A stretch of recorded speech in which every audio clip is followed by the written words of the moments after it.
Hello hi family friends, ఇదేనండి స్వామి వివేకానంద ఉండేది కన్యాకుమారిలో statue. దీనికి హిస్టరీ ఉంది, సో చెప్తా చూడండి. ఇప్పుడు టైము ఎర్లీ మార్నింగ్ 5:30 అవుతుంది. ఈ సన్ రైజ్ చూడడానికి బాబా ఎంతమంది వచ్చారు.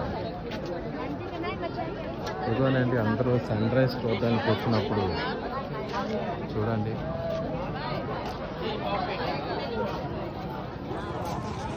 నెలవంక రెండు చుక్కలు ఎలా కనిపిస్తున్నాయో. ఓహోహో,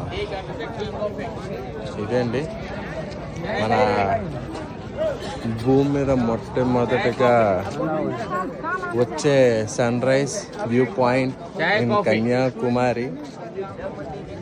సో జనాలు, పిల్లకాయలు, ముసలోళ్ళు అని లేదు, చూడడానికి ఎక్కడెక్కడి నుండో వచ్చారు. చూడండి, నాకు లాంగ్వేజ్ ప్రాబ్లం అయినా బాగానే మేనేజ్ చేసుకొని అన్నీ తిరిగేస్తున్నాను. ఇంకా మా డార్లింగ్ కూడా వెయిట్ చేస్తుంది సన్ రైజ్ చూడడానికి. పాపం చూడండి, అలుపు లేకంటనా వైజాగ్ నుండి కన్యాకుమారి వరకు తీసుకొచ్చేసింది నన్ను. ఇదేనండి సన్ రైజ్ వ్యూ పాయింట్. బాగుందా? ఎంతమంది వెయిట్ చేస్తున్నారు. అదే మన వైజాగ్లో అయితే 12-10 అయినా కూడా లేవలేని మనిషిని ఇప్పుడు కన్యాకుమారిలో సూర్యోదయం కోసం వెయిట్ చేస్తున్నా. ఏం చేస్తా మరి, అలా ఉంది. ఇంకా ఇలాంటి అందాలు చూడటానికి ఎంత దూరమైనా వెళ్ళడానికి రెడీగా ఉన్నా. చూద్దాం, బాగుంది. అలాగా ఇలాంటి లొకేషన్లు చూస్తుంటే అసలు ఏం మాట్లాడాలో కూడా నాకే తెలియట్లేదు.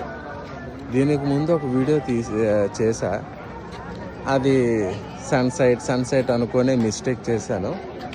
సో ఇప్పుడు అది డిలీట్ చేశాను. అందులో స్పీచ్ బాగుంది, ఇక్కడ ఇందులోకి వచ్చేసరికి అసలు ఏం మాట్లాడుతున్నానో ఏం మాట్లాడాలో కూడా నాకే అర్థం కావడం లేదు. ఒక్కొక్కరు సెల్ ఫోన్లతో అలాగా వీడియోస్, ఫొటోస్ అండ్ మంచి మంచి అందాలతో క్యాప్చర్ చేస్తూ బాగా ఎంజాయ్ చేస్తున్నారు. ఆహా, ఎలా ఉన్నాను, ఎలా ఉంది మన కన్యాకుమారి చూద్దాం. ఇక్కడ షిప్పులు, బోట్లు బాగున్నాయి. ఇక్కడ నాకు ఒక ఫ్రెండ్ ఒకటి తగిలింది. సో మిడిల్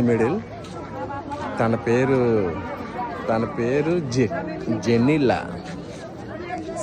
మార్నింగ్ 8 అవగానే కలుద్దాం అన్నది. ఎందుకు కలుద్దామో అప్పుడు మళ్ళీ తనతో మాట్లాడి వీడియో చేస్తా. చూడండి, ఇంకా నెలవంక రెండు చుక్కలు ఇంకా కదలలేదు. సూర్యాస్తమి అయ్యే టైం ఒకటి అవుతుంది. సో ఇక్కడ అందరూ వెయిట్ చేస్తున్నారు మన సూర్యుడి కోసం వెల్కమ్ చెప్తామని. నీకు మళ్ళీ వెల్కమ్ వీడియో మళ్ళీ చేస్తా. ఓకే.